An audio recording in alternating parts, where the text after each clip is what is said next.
سرخط خبرها: دیدار احمدی مسعود با هیئت طالبان در تهران.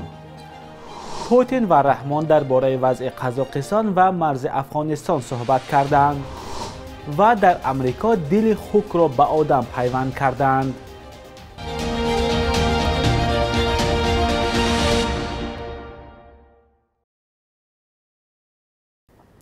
درود بیننده عزیز، خوش آمدید به برنامه نوید بامدادی. امروز 11 ینور است. طالبان خبر دادند که نمایندگان آنها در ایران با احمد مسعود رهبر جبهه مقاومت ملی و محمد اسماعیل خان از رهبران معروف جهادی صحبت کردند. مسئولین جبهه مقاومت ملی نیز برگزار شدن دیدار احمد مسعود با نمایندگان طالبان را در تهران تصدیق کردند. ذبیح الله مجاهد، سخنگوی گروه طالبان، در صفحه توییترش خبر داد که امیرخان متقی وزیر امور خارجه حکومت آنها با احمد مسعود و اسماعیل خان دیدار داشته است. امیرخان متقی در ویدیویی که آن را تلویزیون ملی افغانستان نشر کرد گفت با فرمانده اسماعیل خان و احمد مسعود هم در ایران دیدار کردیم. او گفته است که با دیگر افغانستانی های مقیم ایران صحبت کرده است و از آنها خواسته است تا به وطنشان برگردند. حسام الدین حسام، یک عضو هیئت مذاکره کننده با وزیر کارهای خارجه طالبان به افغانستان اینترنشنال، گفته است که فضای گفتگو مثبت بود و مذاکره در اطراف مسائل کلیدی صورت گرفت.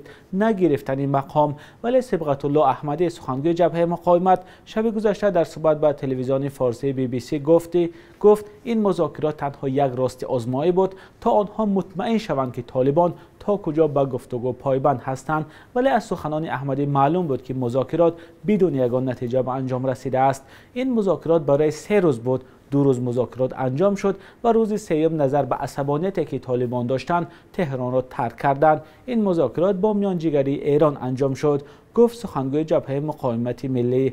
این اولین ملاقات سران جبهه مقاومت ملی و نمایندگان حکومت طالبان پس از به سر قدرت آمدن این گروه تندرو می باشد. جبهه مقاومت ملی که مخالف طالبان است در حال حاضر بخش‌های از دره پنجشیر افغانستان را در اختیار دارد. احمد مسعود، پسر احمد شاه مسعود، از رهبران حرکت مقاومت ضد شوروی در دهه 80 عصر گذشته فرمانده این جبهه است. در حال حاضر مقاومت‌های پراکنده در ولایت پنجشیر و منطقه‌های اطراف آن از جمله بغلان، پروان و کاپیسا ادامه دارد. احتمال می رود که با فرا رسیدن فصل بهار درگیری‌ها در این منطقه افزایش یابد. روز گذشته امام علی رحمان، رئیس جمهوری تاجیکستان، با همتای روسش ولادیمیر پوتین تلفنی گفتگو کرده است. دفتر مطبوعات پرزیدنت تاجیکستان روز 10 ینور در یک خبرنامه گفت سران دو دولت وضعیت امروزه را در سرحد تاجیکستان و افغانستان بررسی کرده اطراف رشد وضعیت در افغانستان مبادله افکار انجام دادند. خدمات مطبوعاتی کرملین در شرح گفتگوی رحمان و پوتین گفت رهبران دو کشور وضعیت در قزاقستان را هم بررسی کردند. قزاقستان از روز 2 ینور شاهد اعتراضهای گسترده بود که بعداً به خونریزی پیچید. سازمان پیمان امنیت دست جمعی، یک سازمان زیر نفوذ روسیه، در پی درخواست رئیس جمهوری قزاقستان قاسم جمعت توقیف به این کشور نیرو وارد کرد. این کار انتقاد آمریکا و چند کشور دیگر را به میان آورده است. جزئیات بیشتر درباره گفتگوی تلفنی امام علی رحمان و ولادیمیر پوتین در دست نیست. این گفتگو بعد از ملاقات آنلاینی رهبران سازمان پیمان امنیت دست جمعی صورت گرفت. قزاقستان و وضعیت در سرحد با افغانستان موضوعهای اساسی این گفتگو بود. امام علی رحمان، رئیس جمهوری تاجیکستان، ضمن سخنرانی در نشست بیشتر به مسئله تروریسم بین المللی و افراطگرایی دخل کرد و گفت که با آمدن طالبان به قدرت در افغانستان این خطر در کشورهای منطقه زیادتر شده است. یک طفل نوزاد افغان را که ماه اوگوست در فرودگاه کابل گم شده بود بعد 5 ماه به خویشاوندان والدانش برگرداندند. سهیل احمدی 2 ماهه را پدرش که پاسبان سفارت آمریکا در کابل بود از سر دیوار فرودگاه به یک سرباز خارجی داده و دیگر نیافته است. بعد 5 ماه جستجو از طریق شبکه‌های اجتماعی و پلیس پسرش را یافتند و روز شنبه گذشته به دست پدر بزرگش دادند. همکارم طاهر سفر گزارش می‌دهد.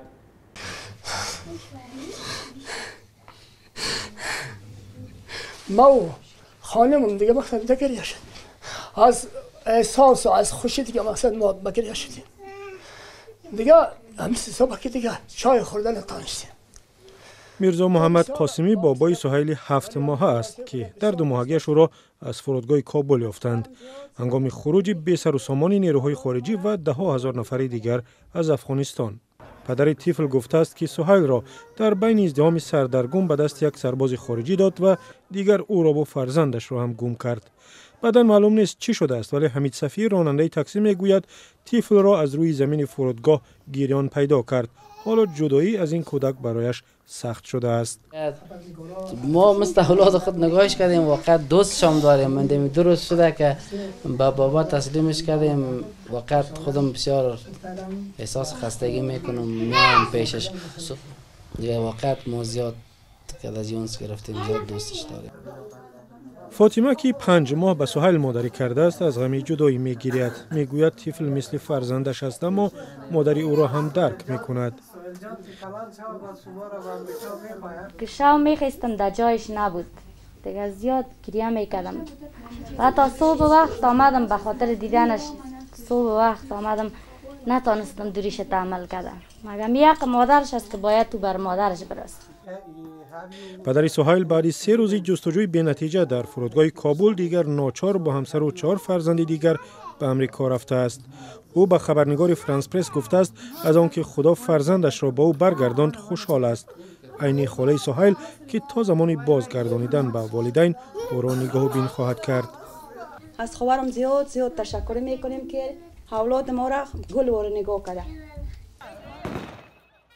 ماه اوگوست بعدی به قدرت رسیدن طالبان و روزهای آخری ترک نیروهای خارجی 10,000 از ترس طالبان در فرودگاه کابل جمع آمدند تا به خارج گریزند. اکثریت از آن می ترسیدند که طالبان از آنها برای همکاری با نیروهای خارجی قصاص می گیرند. در این میان صدها نفر نیز عزیزان خود را گم کردند. در ایالات متحده آمریکا بار اول جراحی پیوند قلبی خوک به انسان موفقانه انجام شد. پیوند قلب روز جمعه گذشته به جسم دیوید بنت 57 ساله در دانشگاه طبی مریلند انجام شد. پزشکان گفتند بنت به طور صنعی نفس میگیرد اما قلب نو به طور کامل فعالیت میکند. پزشکان تصمیم دارند دستگاه نفسدهی صنعی را امروز بگیرند. بعد آنکه بنت برای خرید قلب انسان مبلغ نیافت، راضی شد که در این آزمایش شرکت کند. انتخاب آسان بود، مرگ یا پیوند قلب خوک. من زندگی را انتخاب کردم. من میدانم که این قدم به ناکجاست اما این یگانه انتخاب من است، گفت بنت پیش از جراحی. پزشکان در حال حاضر این پدیده را تحلیل نمی کنند اما متخصصان میگویند پیوند عضوهای خوک به انسان می تواند بدفرجام باشد.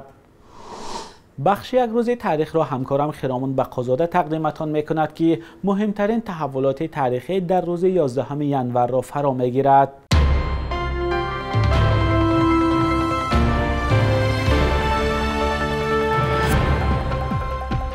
11 ینور سال 2017 کمیته دینی تاجیکستان اعلام کرد که از این به بعد مسئولیت بستن نکاح عروسی تنها به دوش امام خطیبان است.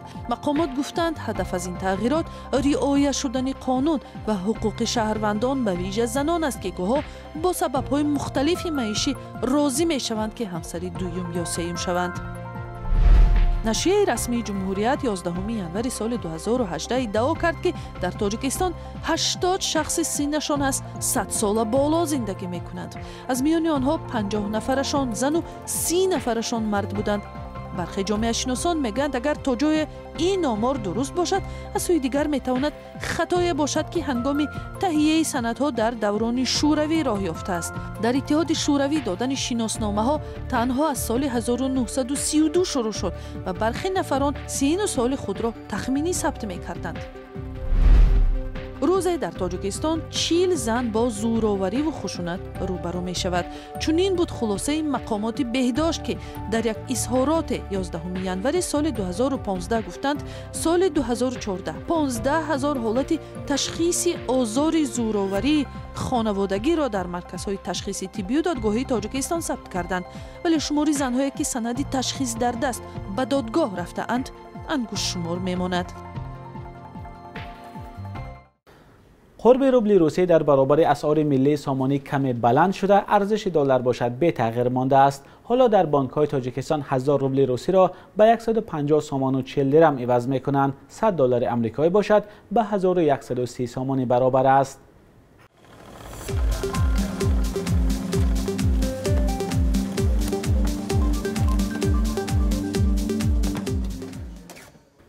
بیننده گرامی، اینجا رسیدیم به پایان برنامه نوید بامدادی. تشکر که تا آخر ما را همراهی کردید. اگر خبری دارید حتما به ما نویسید. خدا نگهدار.